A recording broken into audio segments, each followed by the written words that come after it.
Bonjour, bonjour à tous. Bienvenue dans ce programme de 15 minutes de grâce et de vérité. Toujours une grâce de pouvoir entendre l'Évangile avec vous, avec le pasteur Fabien Larrubarbe qui va nous encourager et nous bénir. Et nous allons chanter avant d'entendre l'Évangile un chant de Eugene Niati, un pasteur du Zimbabwe, qui va certainement parler à vos cœurs. Alléluia. Malgré toutes circonstances, malgré toutes les faiblesses, Seigneur, je viens vers toi pour te louer. Les épreuves de la vie que tu as mis sur mes pas, mon cœur se tourne vers toi pour te chercher. Me voici, Seigneur. Me voici, Seigneur. Me voici, Seigneur. Je veux faire ta volonté. Here I am. Here I am, oh Lord. Here I am, oh Lord. Me voici, Seigneur. Je veux faire ta volonté. Amen. C'est le cri de nos cœurs. Allons entendre l'Évangile avec le pasteur Fabien Larrubarbe. À bientôt. C'est une joie pour moi de vous retrouver dans ce nouveau numéro de 15 minutes de grâce et de vérité. Je remercie encore Joël pour la louange. Nous sommes prêts maintenant pour nous pouvoir écouter la parole du Seigneur. Pour moi, c'est un plaisir de vous retrouver pour ce petit partage dans la parole de Dieu. Alors, je vous invite à ouvrir votre Bible avec moi dans la première épître de Jean, chapitre 2. Nous allons lire les 2 premiers versets au départ. Alors, mes petits enfants, je vous écris ces choses afin que vous ne péchiez point. Et si quelqu'un a péché, nous avons un avocat auprès du Père, Jésus-Christ le juste. Il est lui-même une victime expiatoire pour nos péchés, non seulement pour les nôtres, mais aussi pour ceux du monde entier. Nous allons continuer maintenant dans ce même chapitre. Nous allons au verset 12 à 14. Je vous écris, petits enfants, parce que vos péchés vous sont pardonnés à cause de son nom. Je vous écris, Père, parce que vous avez connu celui qui est dès le commencement. Je vous écris, jeunes gens, parce que vous avez vaincu le malin. Je vous ai écrit, petits enfants, parce que vous avez connu le Père. Le verset 14. Je vous ai écrit, Père, parce que vous avez connu celui qui est dès le commencement. Je vous ai écrit, jeunes gens, parce que vous êtes forts et que la parole de Dieu demeure en vous et que vous avez vaincu le malin. Alors, nous voyons ici que Jean s'adresse à 3 catégories de maturité chrétienne. Il y a les enfants, il y a les jeunes gens et il y a les pères. Alors, nous allons voir dans ces 3 étapes, dans ces 3 catégories, comment Jean s'adresse et pourquoi, quelles sont les étapes, quelles sont les choses qui se passent dans notre vie dès le départ, quand nous commençons avec le Seigneur et comment, au fur et à mesure, nous grandissons. Alors, petits enfants, il leur dit, afin que vous ne péchiez point. Parce que maintenant quand quelqu'un vient au Seigneur, reçoit cette nouvelle vie, il y a une prise de position contre le péché. Il y a une réaction maintenant. Ce n'est pas parce qu'on a reçu le pardon et qu'on a la grâce de Dieu en nous qu'on va continuer à marcher avec cette même mentalité, ce style de vie. Mais la vie de Jésus en nous emmène maintenant à haïr le péché, à avoir la crainte de Dieu dans notre vie et avoir un cœur sensible pour se garder, pour pouvoir marcher avec le Seigneur dans cette nouveauté de vie. Alors, il nous dit qu'on a un avocat auprès du Père. Il dit, si quelqu'un a péché, nous avons un avocat auprès du Père, Jésus-Christ le juste, afin que les nouveaux, ceux qui viennent au Seigneur, ne vivent pas dans la condamnation, mais viennent dans l'humilité, se repentir et accepter cette œuvre du Seigneur, parce qu'il y a cette chair qui est faible, qui a tendance à tomber.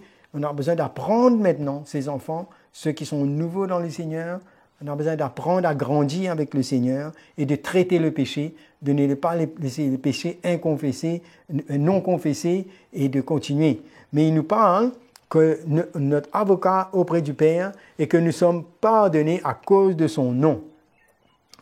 Donc, ceux qui sont nouveaux, qui grandissent dans cette première étape, ont besoin d'être rappelés de ne pas pécher, ont besoin de rappeler qu'on a Jésus, notre avocat maintenant. On ne marche pas dans la condamnation, on marche dans l'humilité, on se repent. Et il parle de comment ces enfants, dans ce niveau de maturité, on reconnaît Dieu comme celui qui pardonne. L'enfant, il se sent en sécurité, il sent que son péché est pardonné, et voilà donc ce qu'il comprend dans sa marche avec le Seigneur. Alors il tombe souvent, mais il doit apprendre à se relever. C'est comme un enfant qui tombe et il pleure, et il cherche l'attention. Souvent, en tant qu'enfant, le Seigneur prend cette référence pour nous montrer combien c'est fragile. C'est pourquoi c'est important de savoir qu'on ne doit pas rester enfant, mais on a besoin de penser à grandir dans le Seigneur.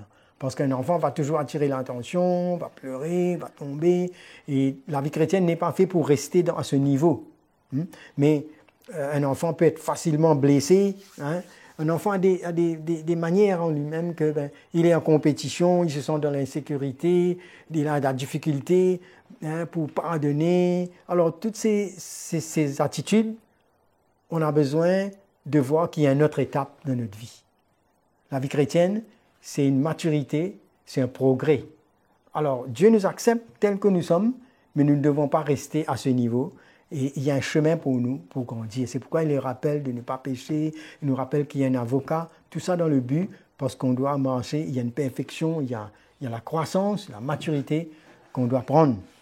Alors, nous voyons comment l'apôtre Paul a parlé aux Corinthiens, qui étaient comme des bébés. Ils avaient des dons, ils avaient tout ça, mais dans ce niveau, ils étaient encore à cette étape d'enfant.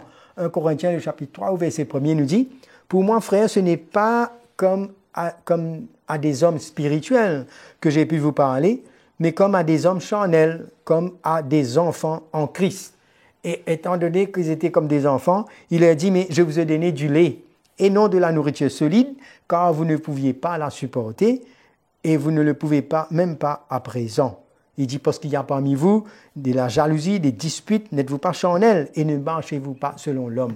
C'est une indication quand des chrétiens marchent dans la jalousie, les querelles, le non-pardon, cherchent la justice par eux-mêmes, expliquer, sont blessés et des fois même s'éloigner. Cela nous montre, c'est une indication que ce sont des catégories de chrétiens charnels, enfantillage, et qu'on a besoin de changer et de grandir avec le Seigneur. Et non pas se justifier parce que je suis blessé, l'autre a fait ceci, on tombe parce que l'autre a fait cela. C'est de l'enfantillage. Et certains chrétiens à ce niveau-là prétendent pouvoir aider les autres, alors que Paul lui-même, malgré que ces chrétiens avaient des dons, mais il leur dit, je vous ai donné du lait, parce qu'ils ne pouvaient même pas supporter la nourriture solide, c'est-à-dire la maturité pour grandir, devenir responsable, pardonner, souffrir, supporter. Tout cela demande une maturité, demande de sortir dans cet état d'enfant. Alors c'est pourquoi même que Paul avait des choses à communiquer. Dans Hébreu, il dit, mais vous êtes devenus lents à comprendre, vous aurez dû être des maîtres, mais vous avez besoin encore du lait. Donc, soyons humbles, reconnaissons notre état, si on est dans cette attitude, afin de pouvoir grandir. Hébreu 5, verset 13 nous dit, « Or, quiconque est lait n'a pas l'expérience de la parole de justice, car il est un enfant. Mais la nourriture solide est pour les hommes faits, pour ceux dont le jugement est exercé par l'usage à discerner ce qui est bien et ce qui est mal. » Donc, c'est important de sortir de cet état, parce qu'on peut être attaqué par l'ennemi, en voulant être accepté, en voulant sa propre justice, tout cela. Un enfant ne peut pas prendre la responsabilité, il ne peut pas payer le prix, il ne veut pas souffrir, donc il ne se prive pas. Voilà l'état d'un enfant. Maintenant, il parle de jeunes gens. Il dit, vous êtes forts, la parole de Dieu demeure en eux. Donc, ils ont appris à se nourrir. Quand on passe à cette étape, on apprend à se nourrir, on passe du temps dans la parole, on grandit, on se fortifie. Donc, c'est comme Paul dit, veillez, demeurez fermes dans la foi, soyez des hommes, fortifiez-vous. On a besoin d'avoir cela en vue. Il dit, mais vous avez vaincu le malin, c'est-à-dire ils progressent, ils apprennent à discerner, ils apprennent à ne pas se conformer au siècle présent, mais il y a une transformation.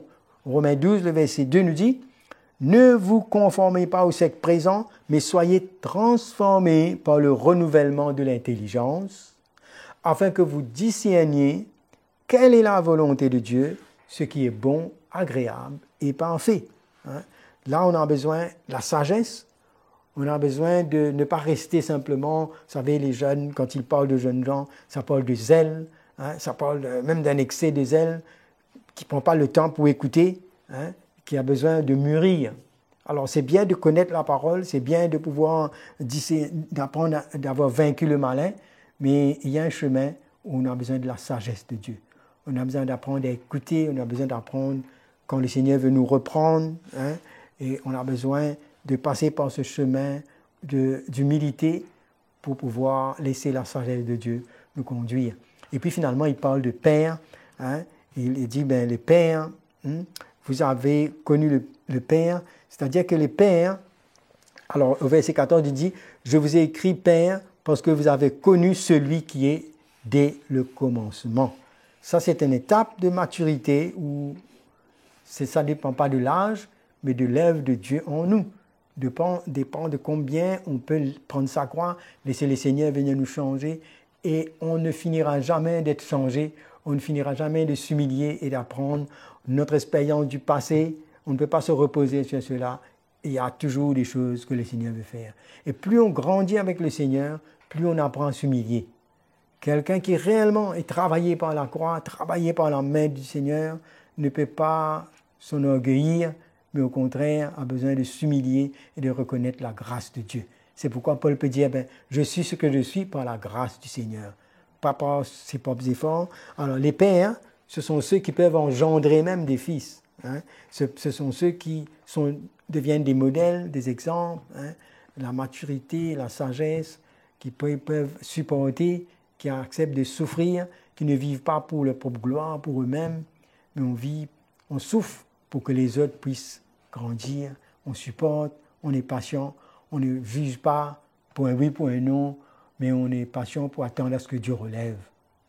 Ça, ce sont des caractères de ceux qui grandissent. C'est pourquoi quand il dit « Je vous ai écrit Père », c'est une catégorie de maturité où les hommes et les femmes de l'esprit, comme Paul dit, souffrir les douleurs de l'enfantement, souffrir pour pouvoir attendre patiemment le changement, ce que Dieu veut faire dans la vie de quelqu'un.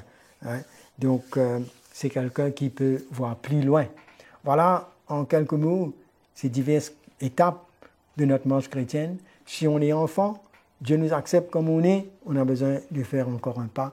Si on est ces jeunes gens, on a besoin d'apprendre encore pour grandir, pour pouvoir laisser la sagesse de Dieu nous avoir et ne pas arriver à un excès de zèle. Le problème dedans, c'est quand on croit qu'on a tout compris, mais alors que Dieu a encore besoin de faire. Et étant donné que Dieu nous appelle à mûrir pour devenir des hommes faits pour la gloire de son nom. Voilà, que le Seigneur nous encourage dans ces diverses étapes de notre marche chrétienne. Que le Seigneur vous bénisse. Nous sommes tellement reconnaissants d'entendre l'Évangile qui parle à nos cœurs à travers cette session de 15 minutes de grâce et de vérité avec le pasteur Fabien Larrubarbe. Je suis sûre que vous avez été bénis et nous allons continuer à entendre l'Évangile à travers les différentes sessions. Connectez-vous, n'oubliez pas, sur notre chaîne YouTube CTMI et n'hésitez pas à nous envoyer si vous avez des questions, si vous avez des encouragements, des témoignages, toujours sur cette adresse qui est affichée sur l'écran. Et nous nous reverrons très bientôt pour entendre encore une fois l'Évangile. À très bientôt.